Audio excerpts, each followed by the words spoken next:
नमस्कार. The deep डाईव्हमध्ये स्वागत आहे. आज आपण मायक्रोसॉफ्ट लर्नच्या एका इंटरेस्टिंग लर्निंग पाथची जरा सविस्तर चिरफाड करणार आहोत. हो, आणि विषय आहे मेसेज बेस्ड सोल्युशन्स कसे तयार करायचे. आता हे नाव ऐकून थोडं म्हणजे टेक्निकल वाटू शकतं, पण थांबा. कल्पना करा की दोन ॲप्लिकेशन्सना एकमेकांशी बोलायचे आहे, पण त्यांना एकमेकांच्या कामात अडथळा नकोय. बरोबर. इथेच ही मेसेजिंगची सिस्टीम कामाला येते.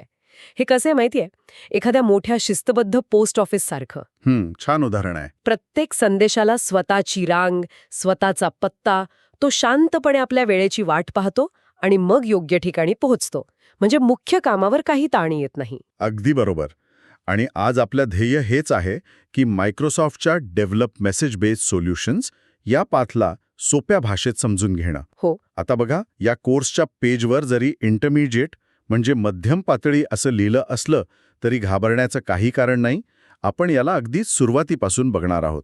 हो, आणि त्यासाठी आपल्यासमोर मायक्रोसॉफ्ट लर्नचं हे पेज आहेच. यात दोन मुख्य नावं दिसतायत, Azure सर्व्हिस बस आणि Azure क्यू स्टोरेज. ही नावं म्हणजे तुम्ही म्हणालात तसं आपल्या पोस्ट ऑफिसच्या दोन वेगवेगळ्या सेवा आहेत असं समजूया. एक साधं पोस्ट आणि दुसरा स्पीड पोस्ट. बरोबर. कोणतं कधी वापरायचं हेच तर शिकायचंय.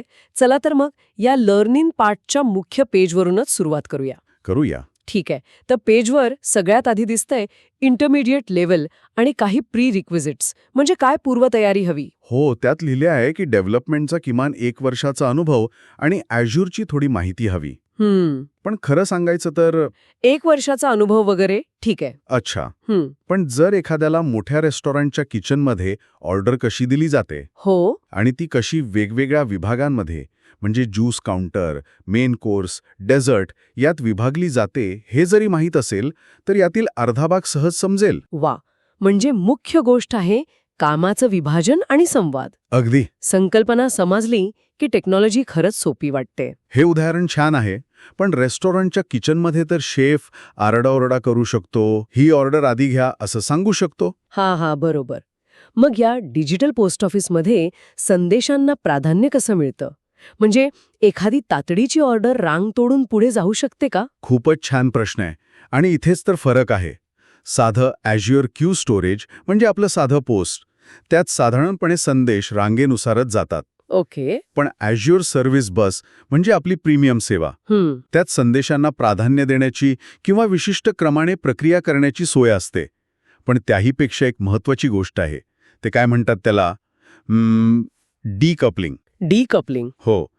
किचनमधले वेगवेगळे विभाग एकमेकांशी थेट बोलत नाहीत. ते फक्त ऑर्डर स्लिपवर अवलंबून असतात. त्यामुळे प्रत्येकजण स्वतंत्रपणे काम करू शकतो. हेच तंत्रज्ञान इथे वापरलं जातं. अच्छा, म्हणजे कामाचं स्वातंत्र्य. आता या मेसेज बेस्ड आर्किटेक्चरचा खरा फायदा कुठे दिसतो हे जरा दिवाळीच्या सेलच्या उदाहरणाने समजावून घेऊया. समजा एका ई-कॉमर्स वेबसाईटवरून दिवाळीच्या सेलमध्ये काहीतरी ऑर्डर होतंय. एका सेकंदात हजारो लोक ऑर्डर देत आहेत. हो, प्रचंड ट्रॅफिक. आता जर वेबसाईट प्रत्येक ऑर्डरची प्रक्रिया म्हणजे पेमेंट तपासणे, स्टॉक तपासणे हे सगळं लगेच करायला लागली तर ती काही मिनिटांतच क्रॅश होईल. अगदी. सगळा सावळा गोंधळ. त्याऐवजी वेबसाईट काय करते, ती फक्त तुमची ऑर्डर स्वीकारते आणि तिला एका क्यू म्हणजे रांगेत टाकते. आणि आपल्याला मेसेज येतो की तुमची ऑर्डर मिळाली आहे. बरोबर. मग पडद्यामागे एक स्वतंत्र सिस्टीम त्या रांगेतील एक ऑर्डर आरामात उचलते आणि त्यावर प्रक्रिया करते. यामुळे मुख्य वेबसाईटवर कधीच भार येत नाही. ती सुरळीत चालू राहते. यालाच म्हणतात स्केलेबल सिस्टम. हो. आणि इथेच आपले ते दोन कुरिअर पार्टनर म्हणजे Azure सर्व्हिस बस आणि Azure क्यू स्टोरेज कामाला येतात. बरोबर? अगदी. तो करूया का? नक्कीच. Azure क्यू स्टोरेज हे साध्या पोस्टासारखं आहे. सोपं, सरळ, विश्वासार्ह आणि स्वस्त. ओके. संदेश पाठवा, तो रांगेत जाईल आणि कोणीतरी तो घेईल. छोट्या मोठ्या कामांसाठी हे उत्तम आहे. पण समजा तुमचं पार्सल खूप महत्त्वाचं आहे, ते हरवलं नाही पाहिजे, त्याची पोहोच मिळाली पाहिजे आणि कदाचित तुम्हाला एकाच पार्सलच्या प्रती वेगवेगळ्या 3 लोकांना पाठवायच्या आहेत.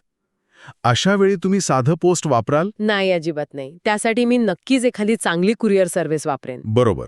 आणि ती प्रीमियम कुरिअर सर्व्हिस म्हणजे Azure सर्व्हिस बस. अच्छा.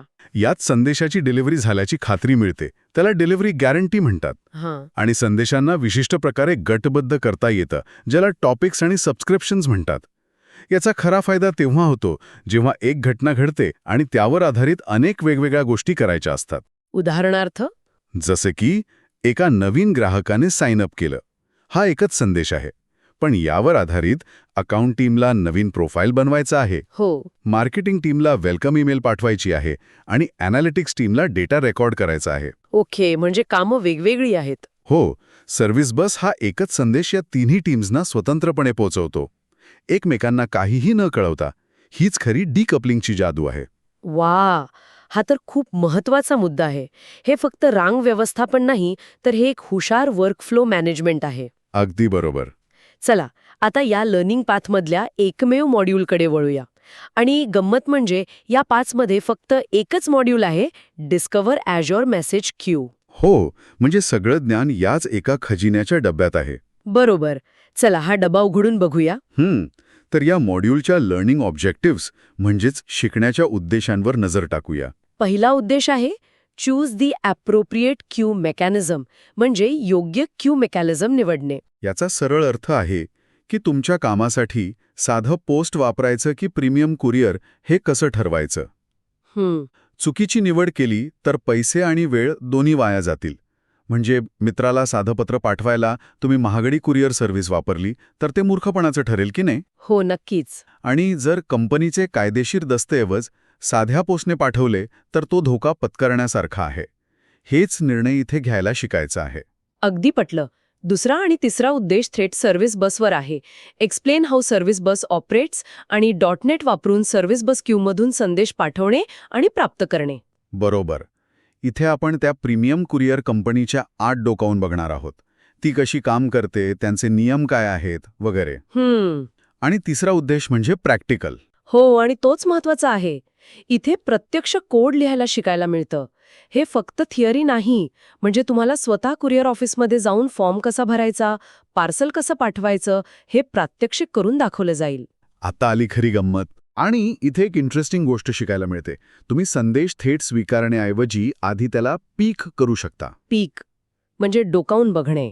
हो, म्हणजे फक्त डोकावून बघायचं की संदेशात काय आहे, पण त्याला रांगेतून काढायचं नाही. म्हणजे पत्र न उघडता फक्त बाहेरून बघण्यासारखं. त्याचा काय फायदा? फायदा असा की समजा संदेशावर प्रक्रिया करण्यासाठी तुमची सिस्टीम तयार नसेल तर तुम्ही तो संदेश रांगेतच सुरक्षित ठेवू शकता. किंवा समजा तुम्ही संदेश स्वीकारला आणि त्यावर प्रक्रिया करताना काहीतरी मोठी एरर आली तर काय होणार? तो संदेश तर गेला. बरोबर. अशा वेळी सर्व्हिस बसमध्ये एक डेड लेटर क्यू नावाची संकल्पना असते. Dead letter queue? हो, म्हणजे जर एखाद्या पार्सलवरचा पत्ता चुकीचा असेल किंवा ते खराब झालं असेल तर पोस्ट ऑफिस ते कचऱ्यात टाकत नाही. ते एका वेगळ्या रिटर्न टू सेंडर विभागात पाठवतं. ही डेड लेटर क्यू तशीच काम करते. वाह! खराब झालेले संदेश तिथे जमा होतात, जेणेकरून डेव्हलपर नंतर त्यांना बघून समस्या काय आहे हे शोधू शकतो. एक प्रकारे ही तुमच्या सिस्टीमसाठी सेफ्टी नेट आहे. अप्रतिम. ही माहिती तर खूपच महत्वाची आहे. याने सिस्टीम कितीतरी जास्त मजबूत होऊ शकते. नक्कीच. आता चौथा आणि 5वा उद्देश बघूया, जो ॲझ्युअर क्यू स्टोरेज म्हणजे आपल्या साध्या पोस्टावर आहे. ॲझ्युअर क्यू स्टोरेजचे मुख्य घटक ओळखणे आणि .NET वापरून संदेश व्यवस्थापित करणे. हो. इथे आपण साध्या पोस्ट ऑफिसच्या कामाची ओळख करून घेणार आहोत. ते सोपं आहे पण प्रभावी आहे. उदाहरणार्थ कॉम्पिटिंग कन्झ्युमर्स नावाची एक सुंदर संकल्पना इथे वापरता येते. Competing consumers? हो. कल्पना करा की पोस्ट ऑफिसमध्ये पत्र वेगळी करण्यासाठी एकच कर्मचारी नाही तर 10 कर्मचारी आहेत. ओके. सगळेजण एकाच पत्रांच्या ढिगाऱ्यातून पत्र उचलून आपापलं काम करत आहेत. यामुळे काम कितीतरी पटीने जलद होतं, बरोबर? हो, नक्कीच. तसंच ॲझ्युअर क्यूमधून संदेश घेण्यासाठी तुम्ही तुमच्या ॲप्लिकेशनच्या अनेक कॉपीज म्हणजे इन्स्टन्सेस लावू शकता. त्या सगळ्या एकाच क्यूमधनं संदेश उचलतात आणि त्यावर समांतरपणे प्रक्रिया करतात. यामुळे तुमची सिस्टीम प्रचंड वेगवान होते. आणि ही सगळं शिकण्यासाठी या मॉड्यूलमध्ये 2 प्रॅक्टिकल एक्सरसाइज सुद्धा आहेत. हो. म्हणजे फक्त वाचन नाही तर प्रत्यक्ष काम करायला मिळणार आहे. हे सायकल चालवायला शिकण्यासारखं झालं. बरोबर. कितीही पुस्तकं वाचा, पण जोपर्यंत स्वतः पॅडल मारत नाही तोपर्यंत आत्मविश्वास येत नाही. आणि तोच आत्मविश्वास महत्वाचा आहे. जेव्हा तुम्ही स्वतः कोड लिहून एक संदेश यशस्वीपणे एका ठिकाणाहून दुसऱ्या ठिकाणी पाठवता तेव्हा या सगळ्या संकल्पना खऱ्या अर्थाने डोक्यात बसतात. ठीक आहे, हे सगळं तांत्रिकदृष्ट्या खूपच आकर्षक आहे, पण आता पुन्हा एकदा मोठ्या चित्राकडे येऊया. याचा आपल्या रोजच्या आयुष्यात आणि एका डेव्हलपरच्या कामात नक्की काय फरक पडतो? हा सर्वात महत्वाचा प्रश्न आहे. आपण रोज जे ॲप्स वापरतो ती पडद्यामागे कशी चालतात हे समजून घेणं खूप गरजेचं आहे. फूड डिलिव्हरी ॲपचं उदाहरण घेऊ. तुम्ही जेवणाची ऑर्डर देता. हा संपूर्ण प्रवास मेसेज बेस्ड असतो. कसा? पहिलं तुम्ही ऑर्डर प्लेस बटन दाबता. एक ऑर्डर प्लेस नावाचा संदेश क्यूमध्ये जातो. ओके. दुसरं, पेमेंट सिस्टम तो संदेश उचलते, पेमेंट प्रक्रिया करते आणि यशस्वी झाल्यावर पेमेंट सक्सेसफुल नावाचा नवीन संदेश पाठवते. अच्छा. तिसरं, रेस्टॉरंटची सिस्टम तो संदेश उचलते आणि किचनमध्ये ऑर्डर पाठवते. त्याचवेळी एक दुसरी सिस्टम ड्रायव्हर असाइनमेंट नावाचा संदेश पाठवते. म्हणजे सगळं समांतर चालतंय. हो, आणि मग ड्रायव्हरला ऑर्डर मिळाल्यावर ऑर्डर पिकडअप संदेश तयार होतो आणि आपल्याला ॲपवर नोटिफिकेशन येतं. ही सगळी कामं स्वतंत्रपणे होतात.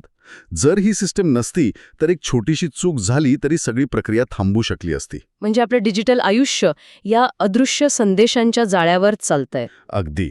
आणि डेव्हलपरसाठी याचा काय अर्थ आहे? डेव्हलपरसाठी याचा अर्थ आहे स्वातंत्र्याची आणि ताकदीची भावना. जेव्हा मोठी ॲप्लिकेशन्स बनवली जातात तेव्हा सर्वात मोठी डोकेदुखी असते ती म्हणजे सिस्टमचे वेगवेगळे भाग एकमेकांवर अवलंबून असणं. हो, ते तर आहे. एका भागात बदल केला की दुसऱ्या 10 ठिकाणी परिणाम होतो. पण मेसेजिंग वापरल्याने तुम्ही प्रत्येक भाग स्वतंत्र म्हणजे डिकपल्ड बनवू शकता. पेमेंट सिस्टमला रेस्टॉरंटच्या सिस्टमशी काहीही देणं घेणं नसतं. अच्छा. तिला फक्त पेमेंट कर हा संदेश मिळणं महत्त्वाचं असतं. यामुळे टीम स्वतंत्रपणे काम करू शकतात, सिस्टम अपडेट करणं सोपं होतं आणि ती अधिक मजबूत बनते. तुमच्या अनुभवातलं काही उदाहरण आहे का? हो, एक आहे. एकदा आम्ही एका अशा सिस्टमवर काम करत होतो जिथे एका बगमुळे पेमेंट करा हा संदेश कधीकधी 2दा पाठवला जायचा. अरे देवा. आता जर सिस्टम हुशार नसती तर ग्राहकाच्या खात्यातून 2दा पैसे कापले गेले असते. मोठा गोंधळ झाला असता. खरंय. झाली आहे आणि ती दुसऱ्यांदा आलेला तोच संदेश शांतपणे दुर्लक्षित करायची. हे ज्ञान आणि अशी रचना करण्याची क्षमता अशा कोर्सेसमधून मिळते. वा, हा अनुभव खूप काही शिकवून जातो. हे फक्त कोडिंग नाही तर ही एक विचार करण्याची पद्धत आहे. बरोबर. चला, तर मग आजच्या या माहितीचा खजिन्याचा सारांश घेऊयात.